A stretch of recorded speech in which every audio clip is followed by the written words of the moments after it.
us soon.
Good morning, everybody. It is 5:09, 9 past 5. That would make it 51 minutes before the hour of 6 o'clock. The Awake with Jake show is up and walking. We're walking this morning. September 11th, 2010, the 9th anniversary of 9/11. We're going to talk about that a little bit later on. A whole bunch of stuff, local and national. And somewhere along the way, someone's going to get hit in the head. I got to tell you. It's raining out, by the way. In case you didn't know that. Anyway, our phone number, 591-8900. You wish to email me, you can, jake@WLSAM.com. You can text us here, 68683. Just put in WLSAM first and then your message. Or you can join our Facebook crowd. Just go to Facebook and then look up Jake Hartford Show. And there you go. So strap it down, buckle up. We're underway. Let's take a phone call, and then I'll tell you a little story. Paul in Arlington Heights. Good morning, Paul. Good morning, Jake. Well, I'm back south of the Cheddar Curtain, so I'm calling from Arlington Heights. So, Jake, let's face it, being 9/11 here, that your show falls on this date, we must never forget what happened to us, Jake. You know, people, I'm sure, in the future are going to try to change history. They're going to make us as the bad guy. Let's face it, Jake, we were violated. We were hit below the belt. We cannot forget what happened to us on this date. Well, you know, I was talking to my 17-year-old son yesterday because he would have been 8 years old at the time. Mm-hmm. And I asked him, I said, do you remember seeing that?" And he says, "Yeah," because he remembers coming in to our bedroom, my wife and I's our bedroom, and some of that stuff I hope he just blocks out of his mind. But anyway, he should have knocked first. But anyway, no, I'm just kidding. But he remembers coming in that morning because he was 8 years old, and we were watching on TV, and he really didn't know the meaning of much of what was happening because it was like a TV show to him.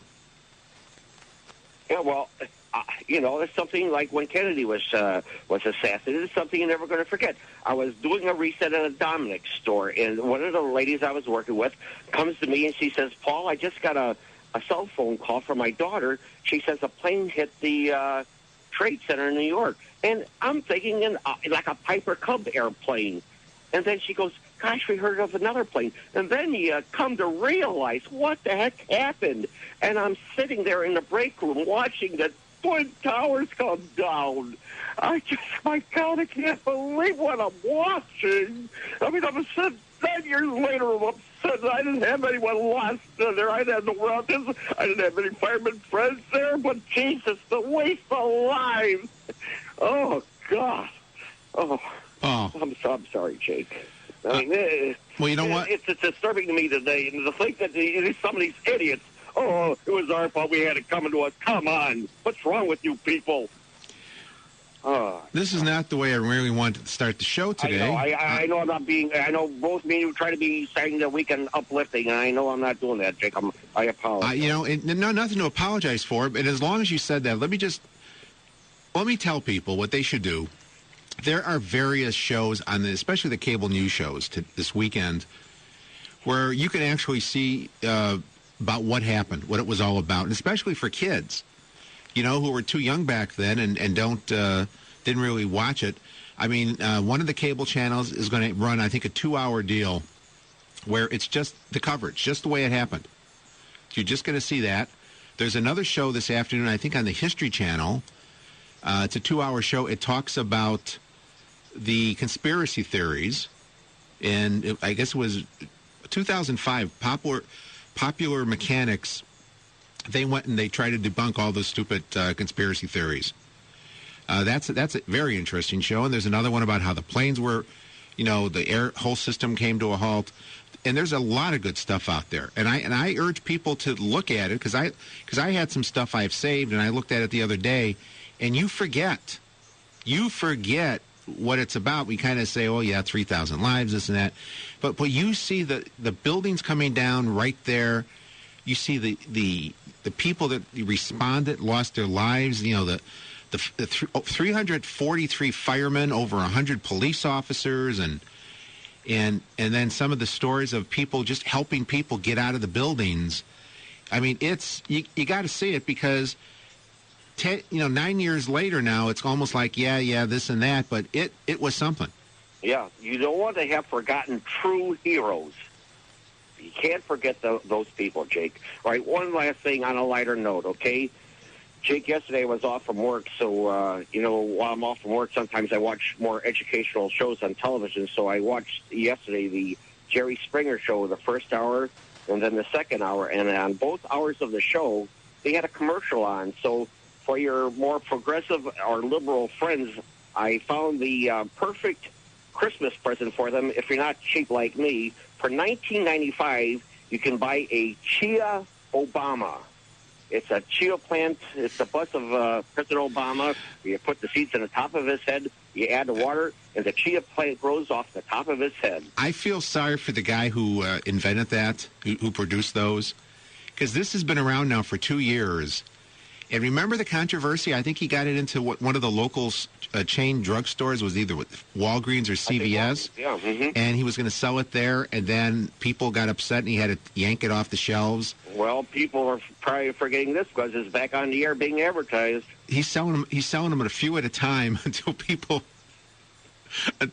see it and get upset, and he's got to pull them again. All right. Well, Jake, let me end it this way. God bless America. I agree with that. Thank you, Paul. Thank you, Jake. Bye-bye. Let's go to Melrose Park. Jill in Melrose Park. Good morning, Jill. Hi, how are you? I'm fine. Listen, on this day, 9 years ago, changed my life, and I'm not from New York. I'm from Chicago, land area. But I want to tell you, I had to leave work.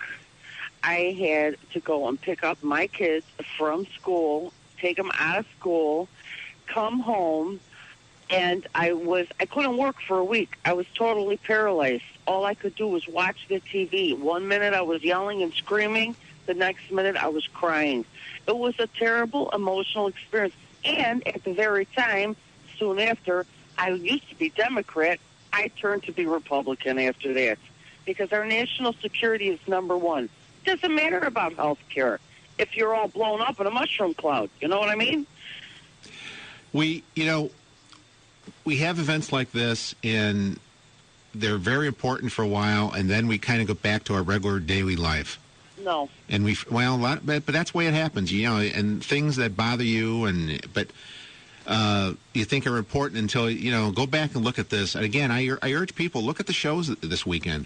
Actually, they should be showing those shows every night. You remember in the old days when we didn't have TV 24 hours a day, and they would play the national anthem and show the flag at like 3 o'clock in the morning? They should be showing this every night to remind people. All right. Thank you, Jill. Bye. 591-8900 is the phone number. It's 518. Back after this on WOS. Awake with Jake. Jake Hartford, 890 AM, WLS. What are you doing on Sunday, September 12th? Paradise Park Assisted Living and Memory Care is having their National Grandparents' Day picnic in the park from 11 a.m. to 4 p.m.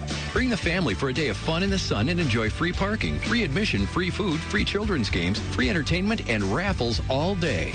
This Picnic in the Park event is located at Paradise Park Assisted Living, Fox Lake, 16 Lilac Avenue in Fox Lake, Illinois. Paradise Park would like to thank the following sponsors for their generous contributions to the Picnic in the Park event: Westosha Women's Choir, Weldon Painting, Moretti's Pizzeria, Dollar Plus, Spirit Nail Salon, Tickled Pink Florist, Dog and Suds, Snap Fitness, TSS Photography, A to Z Rental, Sign Appeal Sign Co., Fox Lake Movie Theater, Fox Lake Police, and A Loving Company Home Health Care Agency. For details on the Picnic in the Park event and more information on Paradise Park Assisted Living Communities, call 847-437-HOME. That's 847-437-4663. Or visit WLSAM.com, keyword Paradise. And now, 2 more facts you didn't know. Fact 1. Hydrogen is the most abundant element in the universe. Fact 2. Geico can also help you with renter's insurance. And that's important, because when you rent, the building itself may be insured, but your possessions are not. So Geico can help you make sure you're really covered. For all the details, visit geico.com. Know the second most abundant thing in the universe? Commercials. AutoZone. Keep your car going strong with help from AutoZone. Get in the zone. AutoZone. Have you been racking up the miles lately? Make sure your car doesn't lose a step. Head to AutoZone for a buy one, get one free deal on a 12-ounce bottle of Chevron Techron Fuel System Cleaner. It's a great way to maintain engine performance and gas mileage. Get more out of your car and get to AutoZone today. Get in the zone. AutoZone. Olivet Nazarene University. Believe. Become.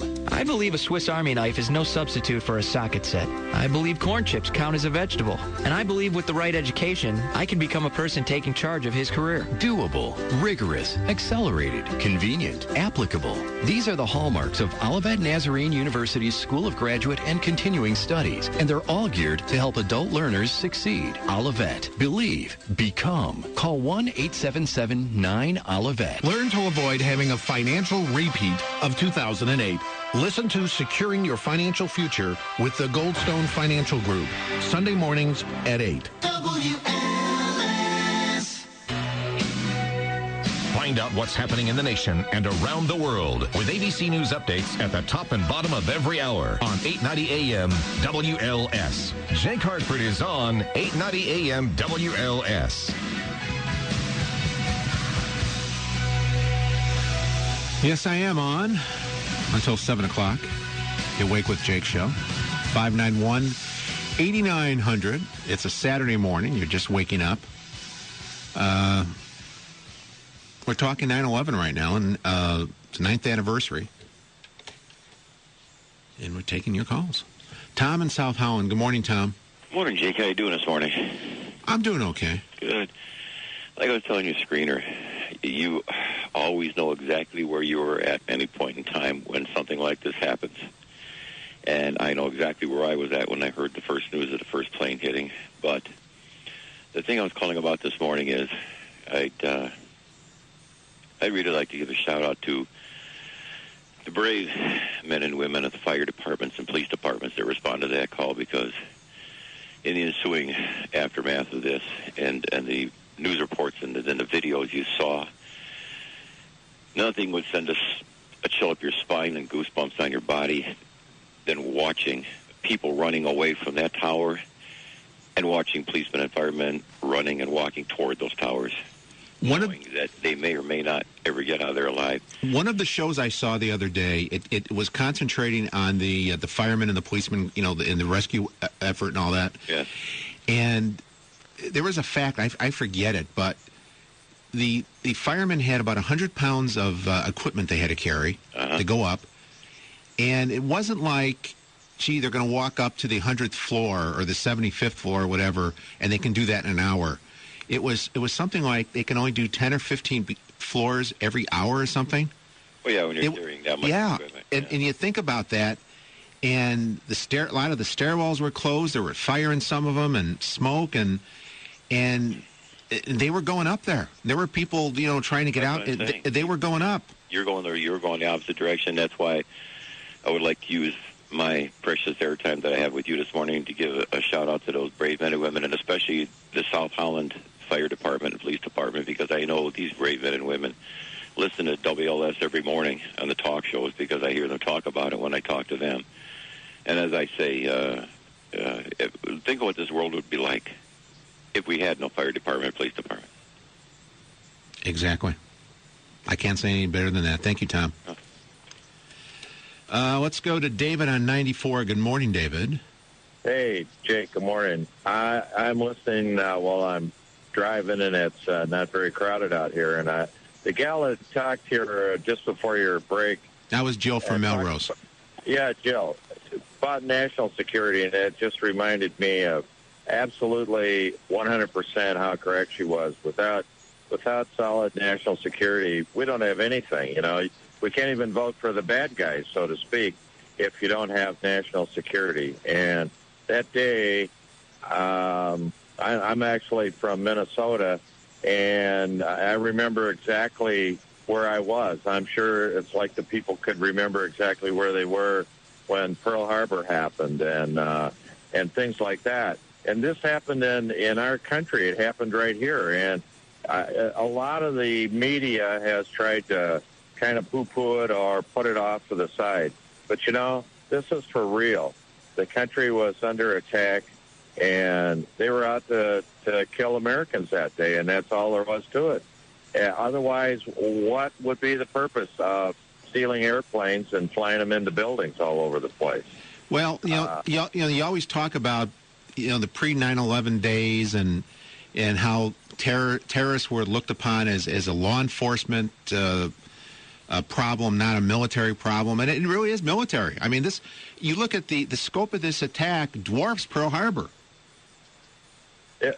Well, it happened right here in New York City. Exactly. It wasn't, what is it, a few thousand miles from Los Angeles in Pearl Harbor, where, not a lot of people other than our military personnel were there to see what happened. Here, it couldn't have happened on a bigger stage than in New York. So, all of this is for real. And the idea that we can make it go away, no, I applaud the network, the cable, whatever channels are going into details on this today, because the kids have got to know. You cannot have too much of this to just show time and time again what the value of having solid national security is.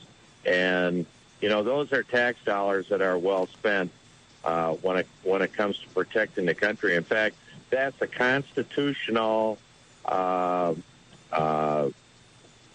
the number one thing that the president has to work at securing is the shores of this country. and our national security, because without that, we don't have anything.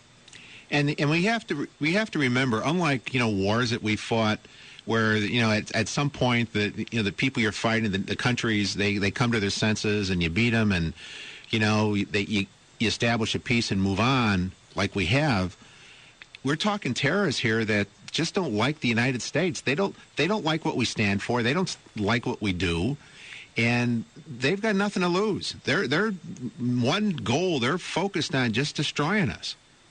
Exactly. They've got nothing to lose. They send a couple dozen well-trained terrorists in there.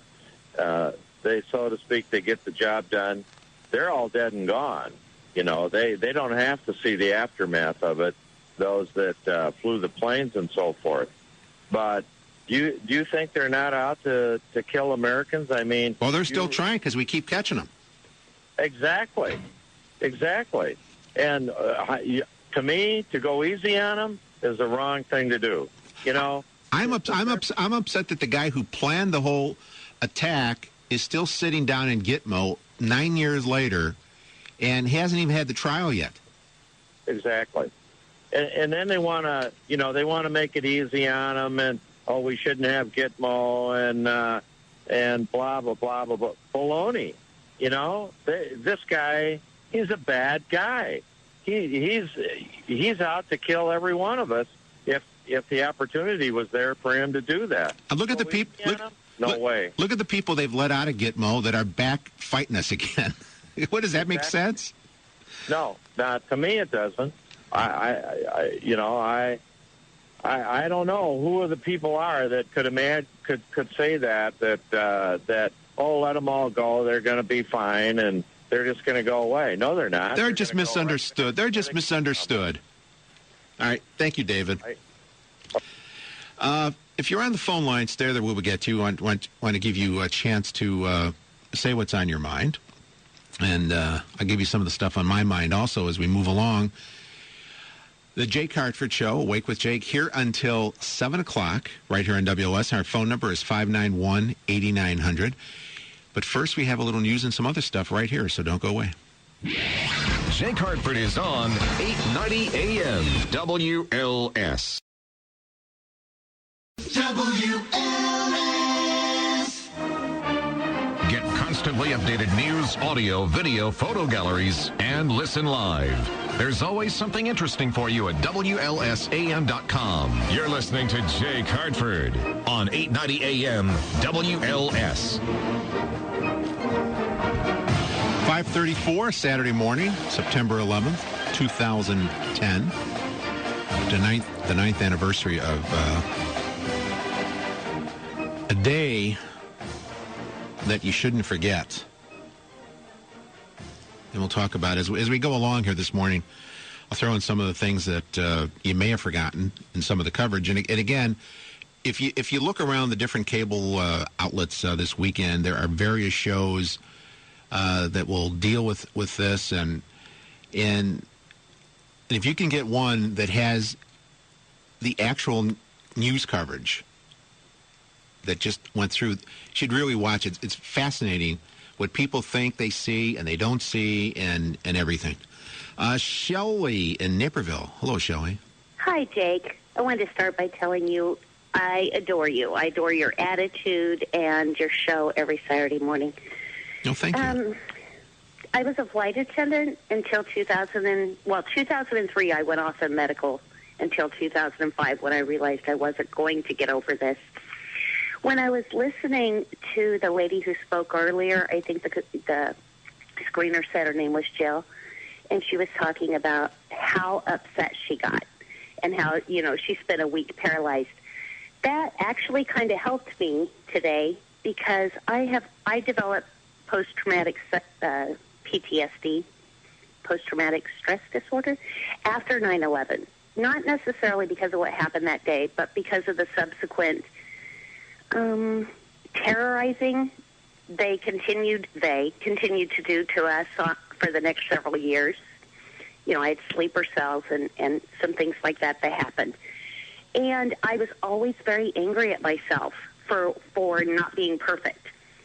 And just the fact that she really, she wasn't even as directly hands-on involved as I was, she got that upset. That made me feel a little better about my mental stability, I guess I want to say. Does that make sense? Well, I would imagine being in your position, and now when you're up there, I mean, you have a job to do. But in addition to doing your job, you have to look at all the passengers, and you got to be thinking to yourself, could this be a terrorist? I mean, what happened that morning? Right. And one of the shows I watched the other day, they were talking to the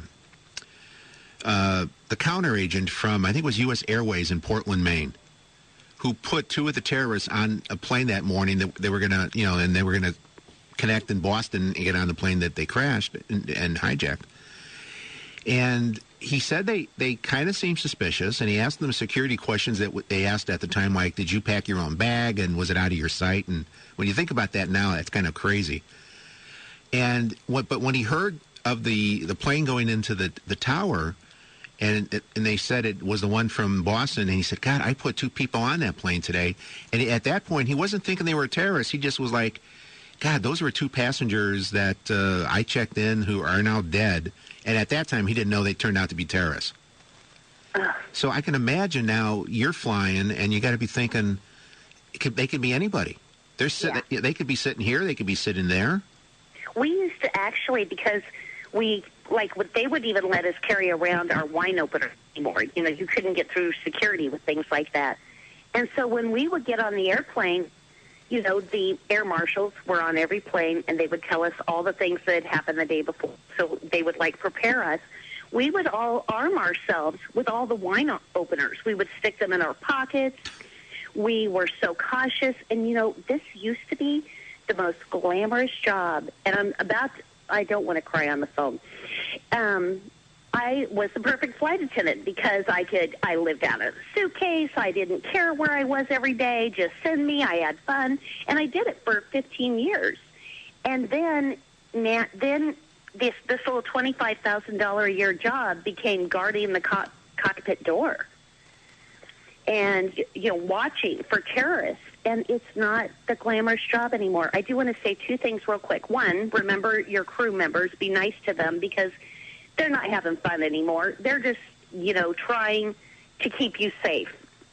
Number two, people should go watch United Flight 93 because it really helped me see how the whole thing, did you see it? No, I did not.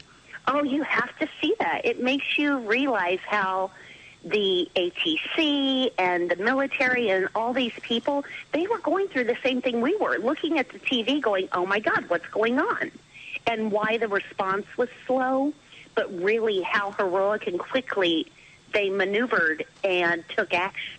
And it did help give me peace. And just watching the passengers of 93 and what they think happened gave me a little perspective on the whole situation. Didn't get me over this whole thing, but it helped me.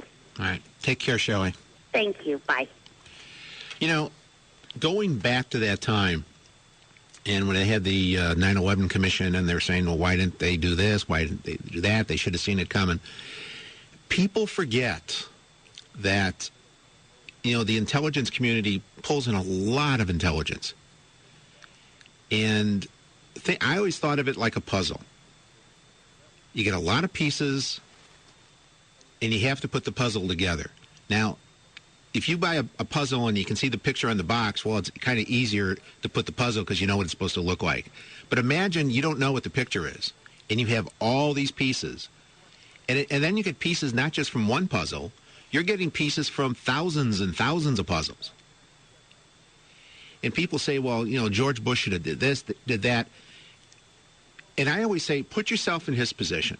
If somebody had come to him a week or 2 weeks before 9/11 and said, this is the plan, sometime within the next month or so, this is what the plan is. What was he supposed to do? If he had gone to the airlines and said, look, we have to strengthen the cockpit doors. You're going to have to spend a lot of money, and you're going to have to do it immediately. What do you think the reaction would have been? oh, you're crazy. This isn't going to happen. And they would have fought it, and eventually maybe they would have done it, but there would have been resistance. And number two, remember what our policy was on hijacking? You give up the plane, because remember most times the planes used to go to Cuba or whatever. If he would have told the airlines, from now on, this is what your policy is, because we can't give up the plane because we don't want it being used as a weapon. You have to keep the cockpit door locked. And it doesn't matter if they're slicing the throats of people one by one in the back of the plane. You do not give the plane up. What do you think the reaction that would have been? Not a good reaction. They'd say, "You're nuts. We're not going to do that. Why should we let people get killed on the plane when you know these hijackers, all they really want is some attention, and they land it and that's it?" And thirdly, this whole thing about shooting down the plane, scrambling the jets and stuff like that. You imagine if somebody that morning had given the order to a plane that was still up there, because they grounded all the planes, and one that was still up there didn't get the word, and they shot down a plane that wasn't hijacked. I mean, there was a lot going on. And I got to tell you, I don't know what Bush looked for in his presidency, but after that, if I were him, I couldn't sleep the rest of my presidency. And I never would have run for re-election. I just want to get out of there. Because I'd be thinking, hey, this happened on my watch, and if it happened once, it can happen again. And gosh, I got to do everything to make sure it doesn't happen again.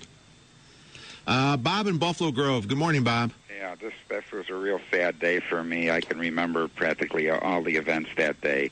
I'm a structural engineer, so you can imagine what an impact it had to me, and to see those two towers come down, and then also to see building number 7.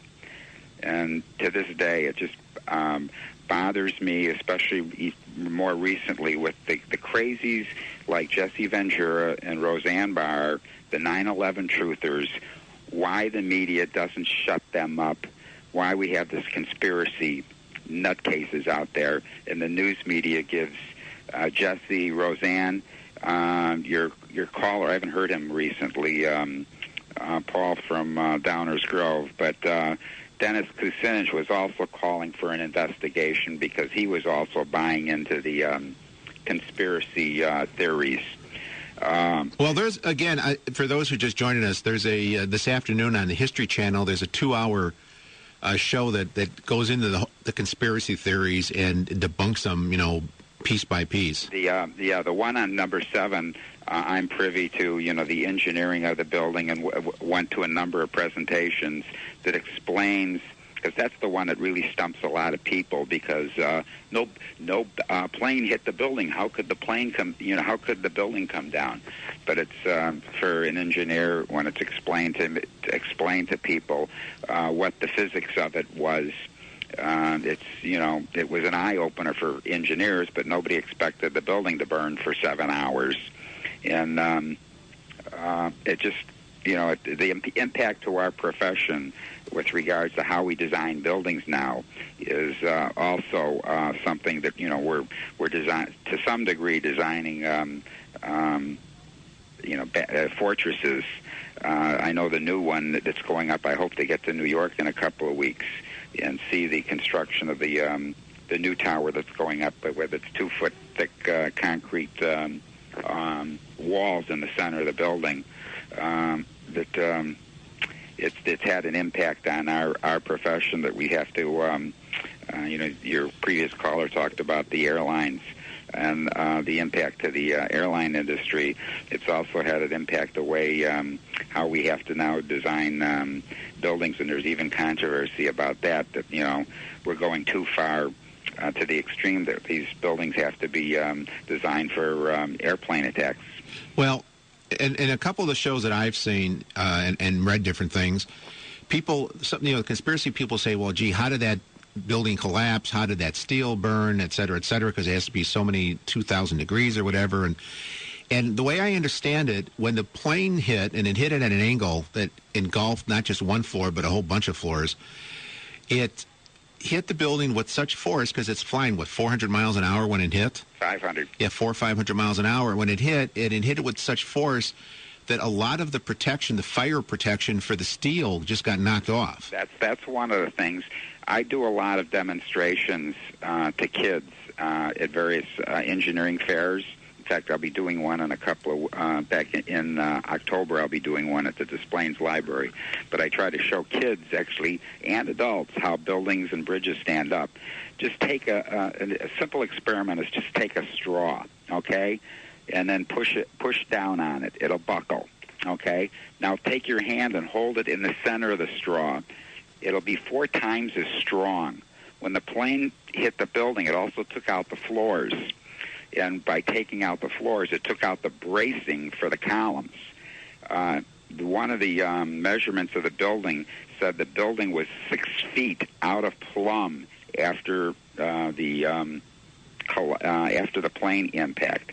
And the columns lost their strength from the fire, but they also lost the floors that were bracing the columns. So if like you have a straw and you're holding the straw to prevent it from buckling, it lost that bracing system, and the columns then collapsed. And the steel didn't melt, but it wasn't as strong, and Right. it had the upper floors. We couldn't support it anymore. And then for the novices, for you, I know we've talked or traded messages. Building 7, again, was burning for 7 hours.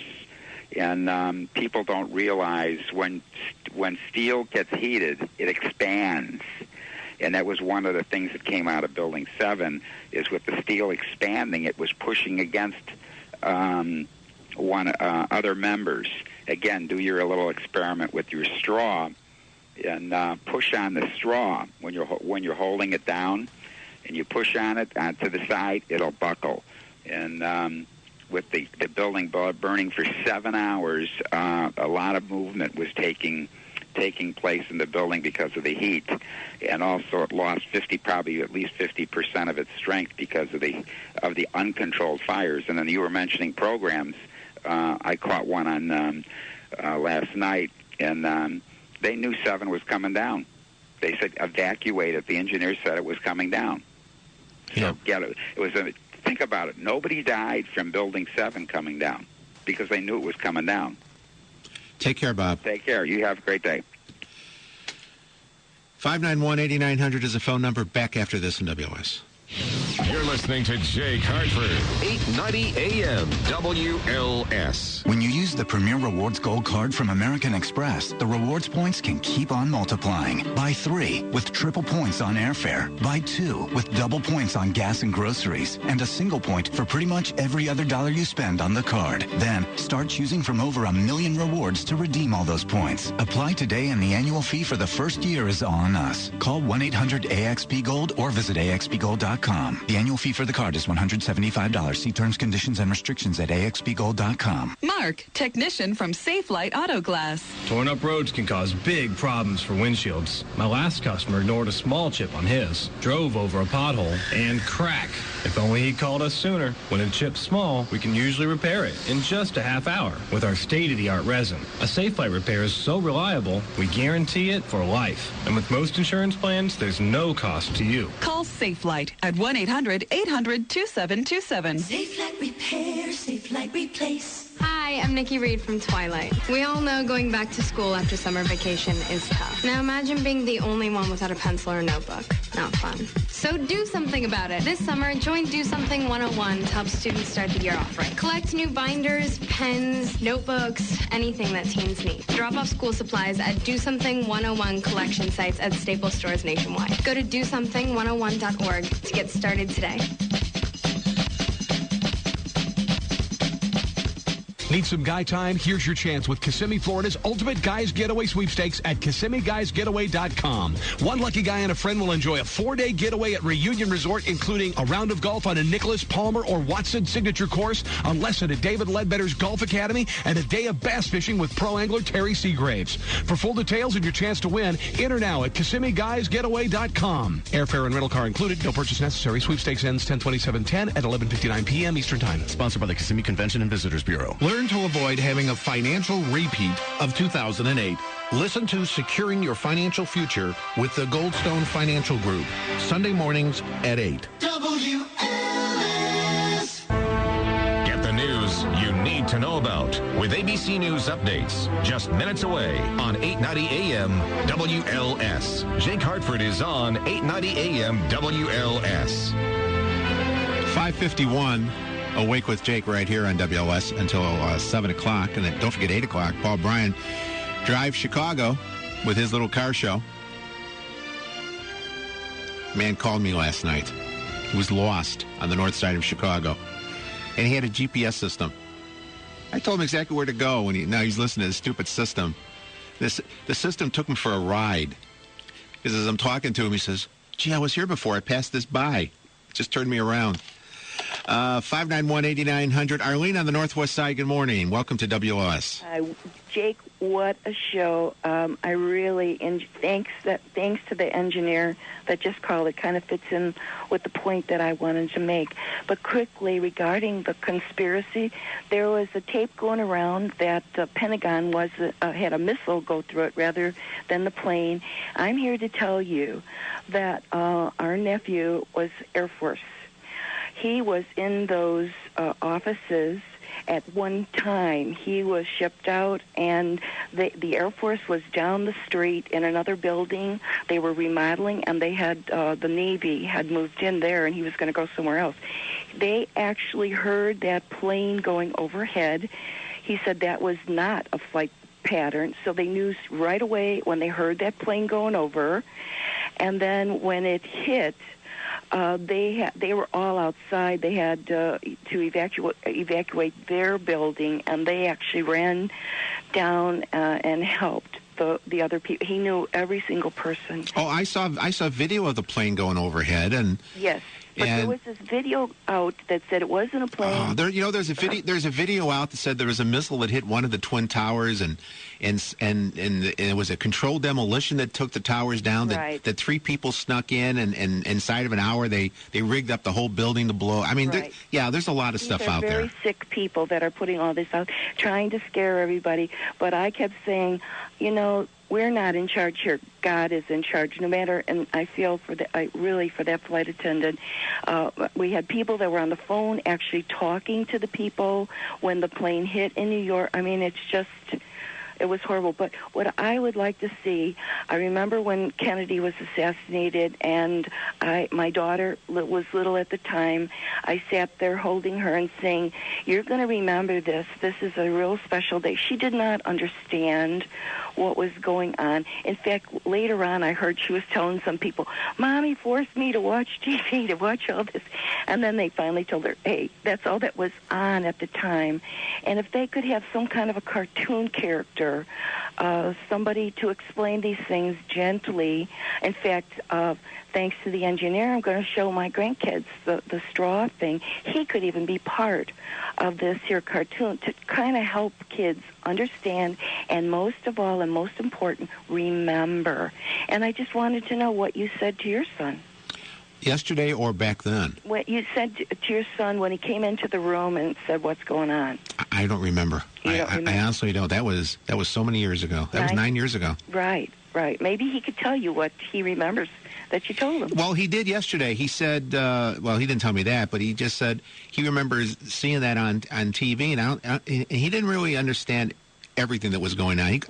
He knew something bad was happening, but he didn't understand the magnitude of it. Right, because these kids have to know the fantastic job that our firemen and all the emergencies and the police and people who are really unsung heroes, giving blood. I mean, and the others who have, we don't know who they are, that have protected us.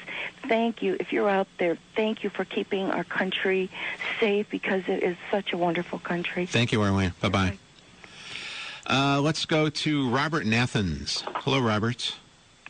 Hey, I was just curious on your take on the pastor in Florida who was going to burn all the Qurans, but then he called it off because they moved the Ground Zero mosque, but then there's no deal, apparently. Well, I don't think there ever was a deal. No? I know he's been called, I'm looking at here, they've called him a loon, a nut, a crazy, a fringe pastor. I agree. Well, yeah, but you know what? he got his attention. He got his 15 minutes of fame. Right. But I don't know what his motives were.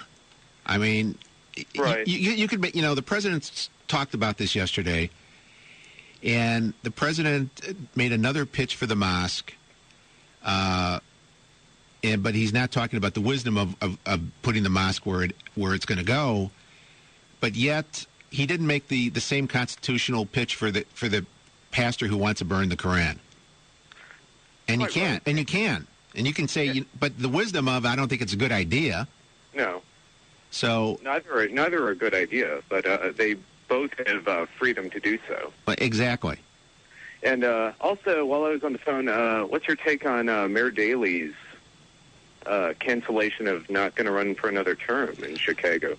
You can love some of the things he did. You can hate some of the things he did, but I think one thing you can't take away from the guy is I think he really loved the city, and he did his best, whether he agreed or not on everything, but he really cared about the city. And what scares me is I look at some of these polls that are out, these instant polls, and some of the people that are, that are in the lead and stuff, and I'm concerned that you're going to get a politician, and you're not going to get somebody who really knows how to run a business like a city.